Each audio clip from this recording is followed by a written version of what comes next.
And I Quote is bringing you expert-to-expert advice and insights. Our thought-provoking conversations with insurance industry professionals will inspire and educate our listeners on the latest trends and hot topics. Let's move our industry forward together. The And I Quote podcast is brought to you by Coterie Insurance. Coterie is simplifying the way agents work with small business. Now let's get started. Cool.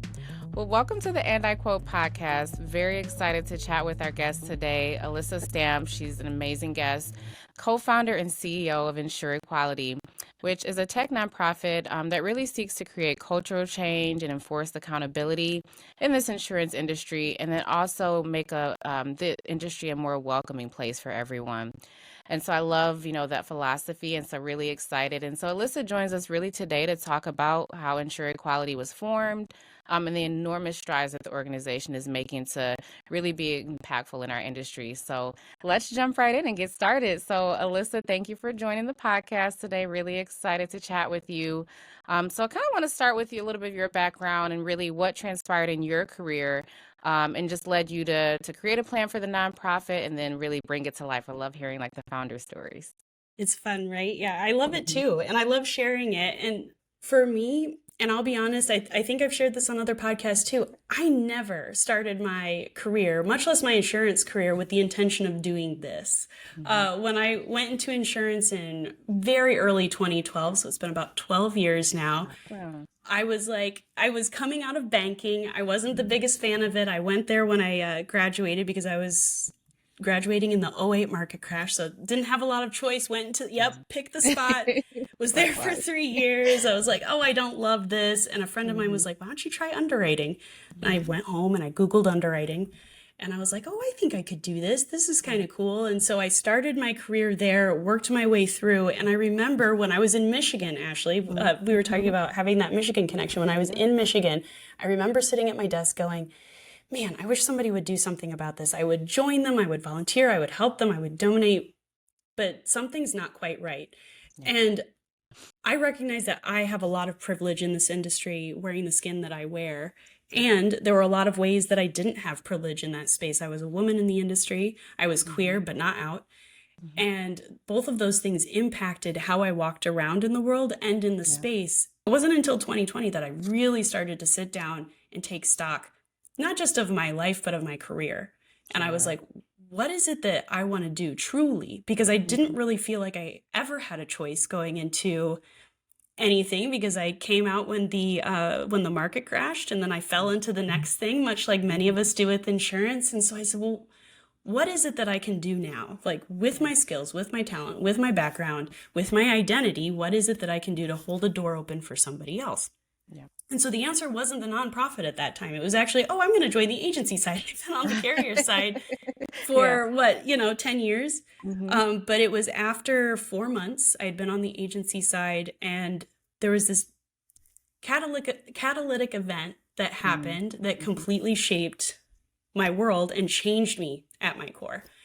And I was being forced out of this agency with only 4 months. And I won't get into the gory details or the gritty details, because I feel like you could copy and paste my story 1,000 times. The truth is, you probably already know what happened to me because you've seen it happen to somebody else. Yeah. Because it's part of the culture that we have and that we've sustained. I don't want to say that the few of us here in this podcast room or the few of us listening have created that culture, but we've at least sustained it. And I think for my co-founder and I, after having the conversation, what we realized was everybody has power where they are. Absolutely. Even if we don't recognize it, even if we can't necessarily feel it. And how do we share these stories in a public fashion? How do we bring people together in a place where we all feel isolated to start to make change in a way that impacts all of us? Because as we know, insurance doesn't just impact the people that work in it. We have a huge set of stakeholders across this country and across this world. And so how we deal with each other, how we work with each other, will filter out into how we work with our stakeholders as well. And we're starting to see that pain. So really the founder story was, we knew something needed to happen. We didn't know what that was. And it wasn't until we were faced with that life-altering, world-changing moment that we said, no, we got to do something. And I'll be the first to tell you, I don't think we're necessarily the best or the brightest people to do this, but we just knew that we couldn't live with ourselves if we didn't. That's amazing. And just to have that moment of realization, but then do something about it, I think is really impactful and definitely resonates with a lot of our audience. So do you ever feel like you're attracting, pledge companies that aren't committed to making cultural changes to push your mission forward? So our mission, as it reads on our incorporation documents, is to uplift the voices in our industry that are typically excluded or minimized. So really flipping the script and understanding that there is a power dynamic at play here, and that currently it's not flipped in most people's favor. Right. So how do we, as a culture, as an industry, understand that we're actually stifling ourselves and keeping growth, profit at bay by keeping things the same way? And it's really impactful for us when we think about like creating that safe space, right? Like having people come to us. And I think the question was, do we ever feel that somebody is disingenuous when they sign the pledge? Yeah. And the answer to that, I'm very proud to say, is no.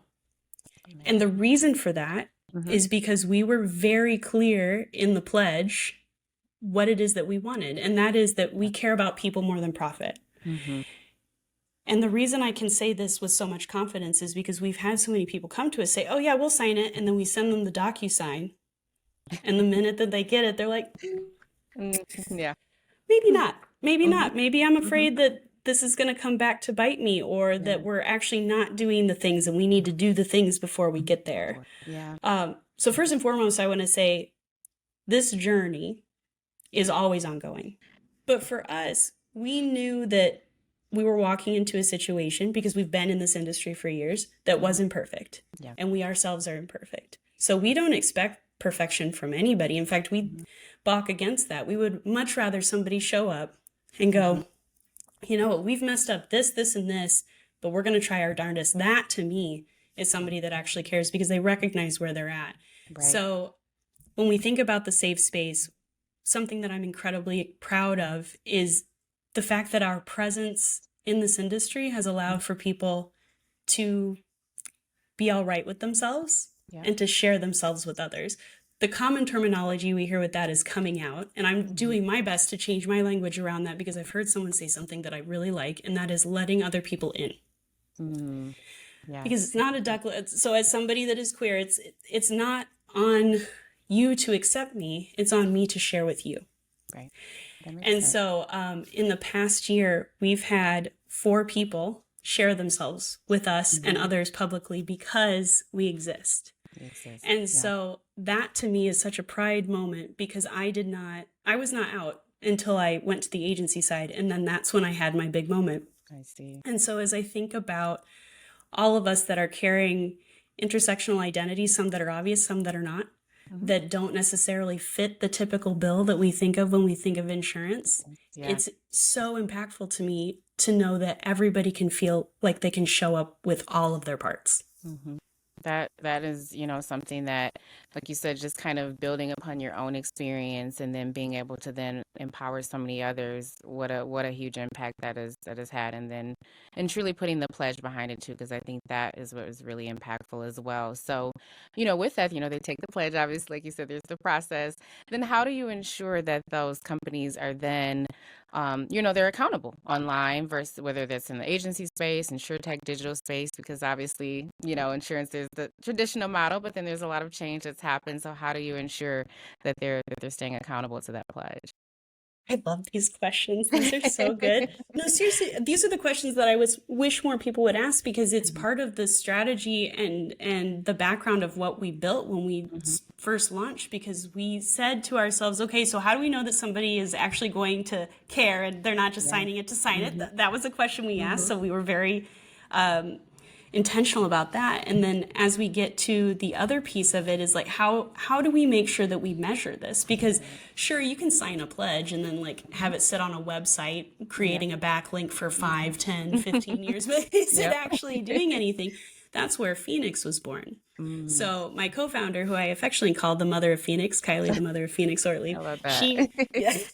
she built and designed it herself, and we love women in tech, right? Yes, You know, absolutely. it's beautiful to see because you don't often see a woman in a CTO role. Right. And not only is she our CTO, but she built and coded this whole thing. So she and myself and a few of our volunteers and close colleagues really worked with psychologists, therapists, social workers, people with backgrounds in how to work with people that have been through trauma. Yeah. Because that's really something I don't feel like we're capturing as an industry. We can capture a lot of the binary data, and we can capture so much about yes, no, this, or, but not the both and. Yeah. And so when we were building the survey, one of the things that we thought of was how does culture feel and how do we capture feelings? Yeah. And so if you go to challenge, Phoenix, right? I mean, because nobody's going to feel it the same, Right, you know, like right. we It's all so experience joy differently, pain differently, somebody else's words differently, you know, and how do you account for that? And so what we landed on was pain scales that you typically see in like medical situations or hospitals, you know, the smiley faces where you're like, everything's fine all the way to I'm miserable. That was really what we focused on, because nothing is a yes or it's typically a little messier than that. Right. And so when we created Phoenix, it's meant to be the tool that helps us gauge it. Now, we're still continuously working on building this up, improving it. One of the things that we want to add is a little arrow to show if somebody's trending up or down, because that could be impactful too. You might have a score that you're not proud of in a specific area, but it might be trending upwards, meaning that the work that you're putting in is showing forth. Yeah.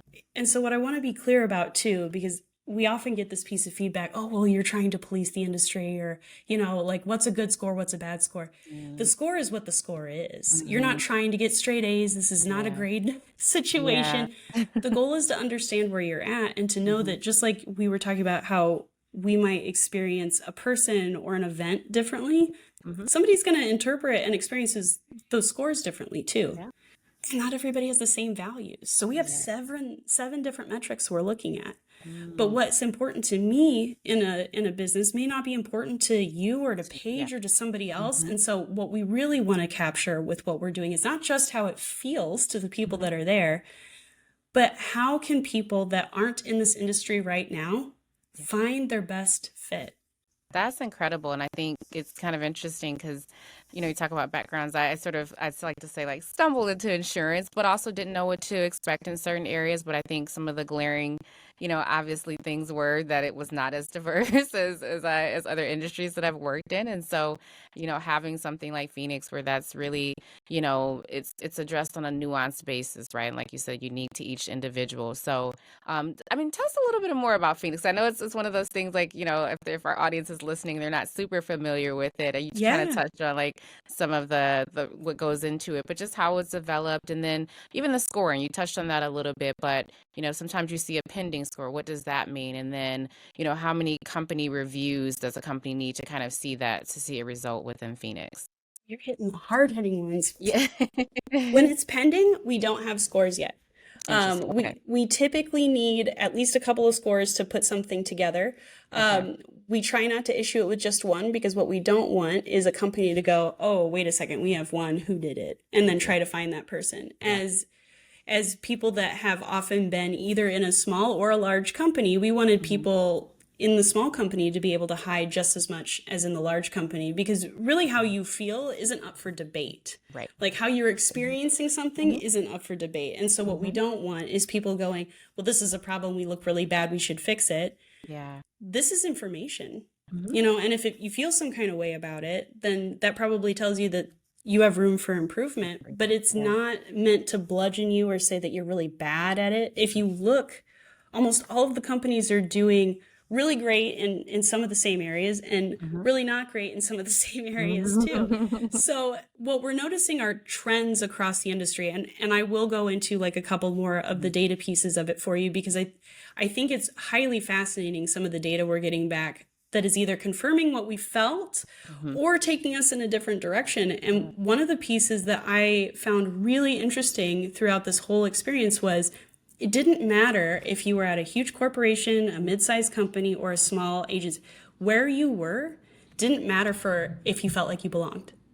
which I thought was incredible. And what that tells me is you can work in any part of this industry and feel like you belong in it. You just have to find the place that works best for you. Yeah. So that's a really positive piece that we're getting out. And I'll share a couple more. But as we look at Phoenix, there are 7, I'm trying not to set off my IMAC backgrounds. There are 7 components of culture that we looked at. And what we did is we looked at business mechanisms, we looked at psychology mechanisms, we looked at different ways that people understand culture. And so those are accountability, communication, inclusion, integrity, recognition, support, and transparency. Now, those you can take just about across every industry, but what we wanted to do was showcase to folks the different areas that people are looking for. So when we're talking about employees that are looking for their next company, many of them will choose one of those things as a value or something that they need. They need it to be inclusive, or they need that company to be accountable, or they need them to be transparent. These are the ones that keep showing up time and time again.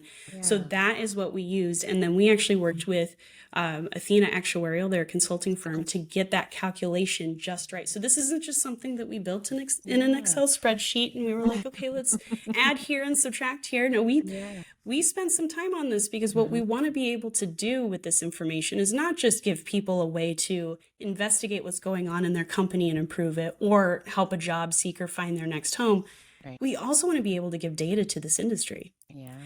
Because what we're learning for an industry that is really built on and thrives in data, as we know, there's a lot of data we do not have. Don't have. Yeah. You hit the nail on the head. And part of that is because of who's at the helm saying, we want this data, this data, and this data. So they're looking through their perspective, which is fine. But if you only have one perspective, you're not getting a full view. Yeah. We also have pieces of data that are impacted by things that are obviously biased, or that have been built upon things that maybe we shouldn't build upon. Like, we're a very smart and innovative industry. We could probably do some things a little bit differently. And one of the things that comes top of mind for me is credit scoring. Yeah. It's inherently a racist mechanism that we've built into place. It really hammers certain identities, and we're building insurance on top of it. Yeah. So how do we start to, and especially with the advent of AI, what you put in is what you get out. And so we're really starting to think about the pieces, not that we have, but that we're missing.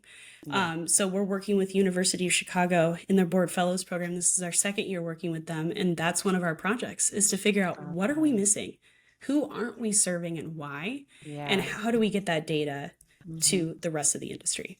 That's incredible. And I think, just even starting with asking the right questions, right? Like if you're looking at, historically, like you said, biased, sort of system, and then you're not even starting with asking those questions as to why or the how, then you really can't get to the solution. So I think you're doing the incredible work and the tough work, right? Like, kudos to you and your team for doing what is the really challenging piece of the work, but then, how much impact that'll have on this industry. So kudos to you.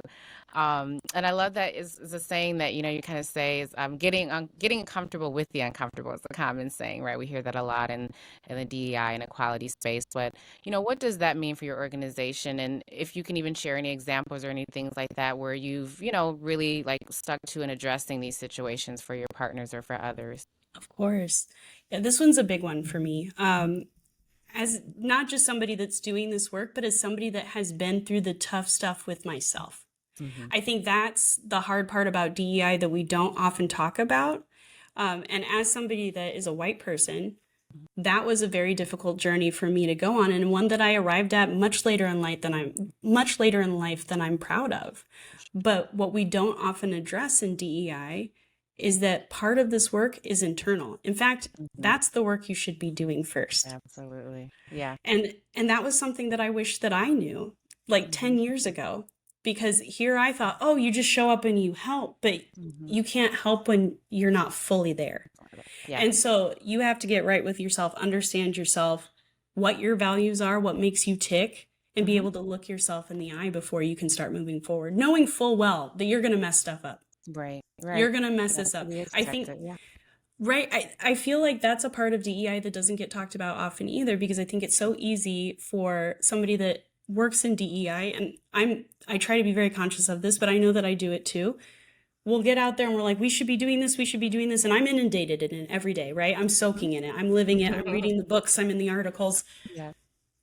And it may not be at somebody's top priority in the same way. Right. And so what people are like, oh, well, you're angry, or like sometimes passionate. Well, I'll get passionate, but you're angry. Like, Yeah. depending on the gendered word and what we're feeling at the time. Exactly.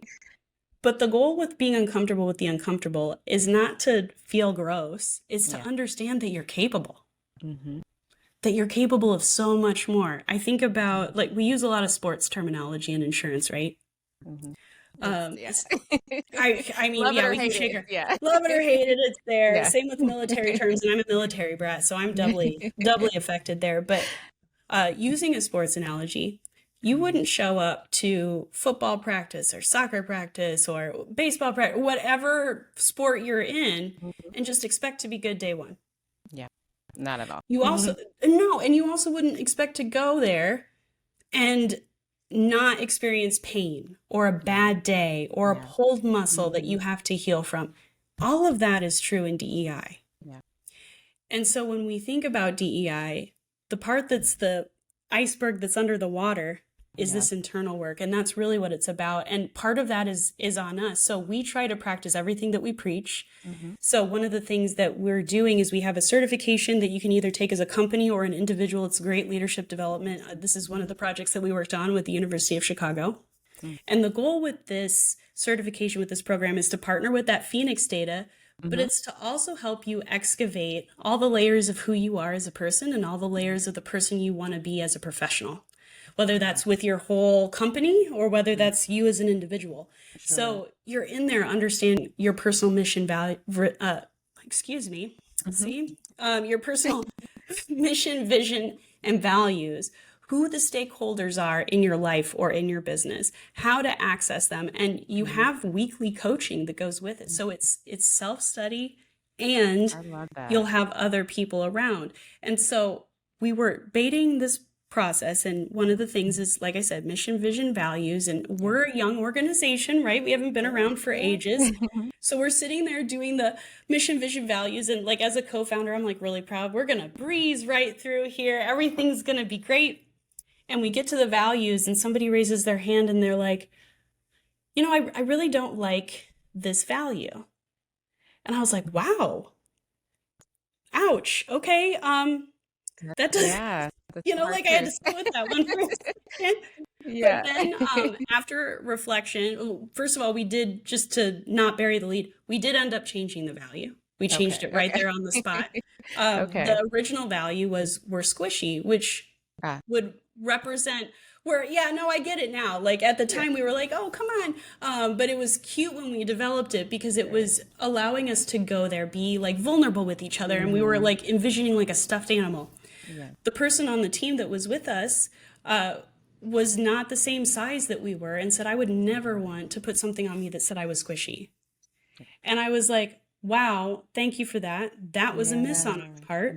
And we changed it on the spot. And it's been the same since then. What I will say as a leader to other leaders listening or to somebody that's managing a group of people, if someone brings you something that's uncomfortable, that's a gift. Yeah. I love that. Yeah. It is a gift. And it's hard to see it as a gift because especially for like a founder, like I'm so attached to it, right? You know, like you can probably hear that in my voice. What we're doing means so much to me. And what the company stands for means so much to me. But we would not be able to do the work that we're doing if we didn't listen. Yes. And the number one question I get, regardless of where I am, what I'm doing, who I'm speaking to, the number one question is always, what is something that we can do today to improve our DEI? Number one, I get it everywhere I go. And my answer is always listen. Yeah. It's... You can't. I mean, you couldn't say it any better. But I mean, listening is just is you can't. It's priceless, right? And they have the answers. Your employees have the answers. They can tell you exactly why nobody uses that resource or why nobody is saying anything in that meeting. They can tell you, but do they feel safe enough to tell you? So if you are hearing something uncomfortable, it is absolutely a gift, because that person is putting their life, their livelihood, and potentially their place of employment on the line to tell you that. They have no reason to tell you. If everything is fine in their world, they will just let it go. But it's important to us, as we continue to move forward as an industry with all of the changes that we have happening right now, all of the disruption, even just what we've been through in the past few years, that doesn't account for the things that are still coming, and we know that they're coming. Yes. So if we are truly going to not just survive, but be able to thrive and continue forward as an industry, it behooves us to understand that the voices that we have now are not all the voices that we need. For all of the things that haven't been going perfectly well in the past few years, what I would love to tell people right now about insurance is how much hope we do have. We have a lot of opportunity. We have a lot of wonderful things that we can build upon. There's no degree requirement to be in insurance. For many industries, that's a barrier. And as somebody that was trained in the dark arts of corporate America for a very long time, and knew to keep my mouth shut for a very long time, it has been a journey to learn to speak up and to say things that might, ruffle some feathers or rile some people up. But what I will say is, the more you are yourself, the more you will love yourself, the more you will see other people as worthy of love, and the more we can actually change this industry. And you don't need any tools or skill sets to do that. You just need to be able to look within. It just kind of taps into like the human aspect to when you think about DEI and equality and all of that. I think there's so much, there's so much studying and just research behind it. And all of that is great and well and definitely has its place. But just that human aspect that we all inherently feel when it comes to wanting to be understood and seen and heard is really where is the best place to start. So I love that that's, sort of your philosophy and definitely something that, that resonates with me as well. I wish you could drop the mic after that. I've been talking a long time and you just said everything that needed to be said in 1 minute. No, seriously, that's really what it's about. It's about being human.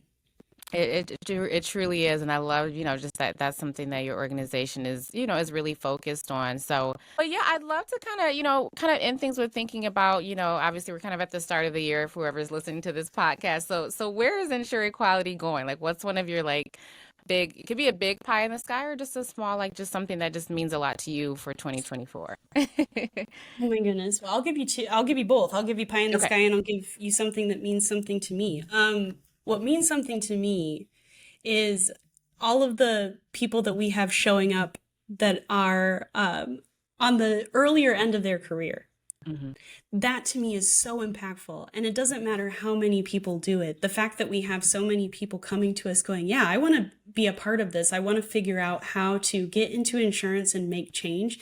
That to me says so much, because I remember when I first got into the industry and wanting to do that and not really feeling like I had an outlet or an avenue.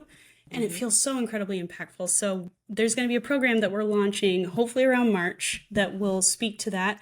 That's all I'm going to say for now, because we don't have the marketing on that.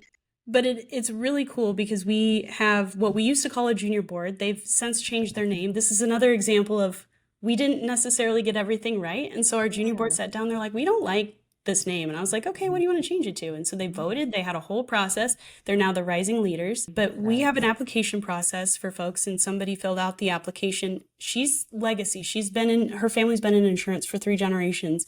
And she put in her application, I never thought that I would want to be in this industry until I knew you existed.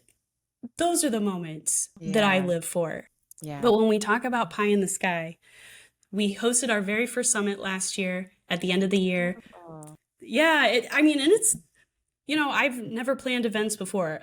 They're tough. So be kind to your event planners. That's a lot of work. So much energy. It doesn't stop. And we're doing it again. So we're going to be hosting it again here in Chicago, August 26th and 27th. We're launching it on Women's Equality Day. The hope and the goal is to have far more female speakers than anything else. We see quite the opposite in the rest of the industry. We're trying to make sure that people have a spotlight here. But when I think about pie in the sky, last year we had 120 guests or participants in our first year. I would love to 3x that. I think we can. I think we can too. Yeah, the feedback that we continue to get is phenomenal. The fact that people think that we can change insurance that quickly. There's two comments that will continually resonate with me from that event. And the first was, I'd never been in an environment where I felt like I automatically belonged. That one blew me. I get chills every time I say the whole time. Yeah. And it's true, like the love in there was incredible. And the second was, you changed my mind about insurance in one day. And that one means a particular something to me because that was from our board president who hadn't spent a day in insurance. She has mostly spent her time on higher education, but believed in what we were doing enough, not just to join the board, but to become the president. And at her final event on the board, she goes, "You've changed my mind about insurance." That to me says we're on to something, you know, like this is something that people not only can rally behind, but can see themselves in. And I think that's what we've been missing a little bit from insurance. Yeah, 100%. Well, that is incredible. I'm very excited about your summit, the event. I think that, you know, just hearing how well it went last year, I think it's definitely something for those listening in. If you are able to get involved, would definitely encourage that. And so congratulations, like I said, to you and your entire team, because definitely, you know, something that's needed in this industry, but then also to see like just how much of your heart you're truly putting into this is what is incredible. And I can sense that even across, you know, virtually across the lake. And definitely excited for what's to come for you this year and beyond. So thanks again for joining the podcast today. Thanks, Ashleigh, and thanks, Coterie. It's been an honor spending time with you. And I feel like we have to talk after this. This was too much fun to not keep talking. So thank you again. It's been a delight. Coterie provides agents with the best tools to help them succeed and sell.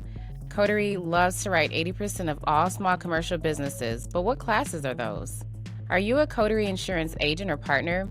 Visit our resources page to find our top 10 classes we love to write this month.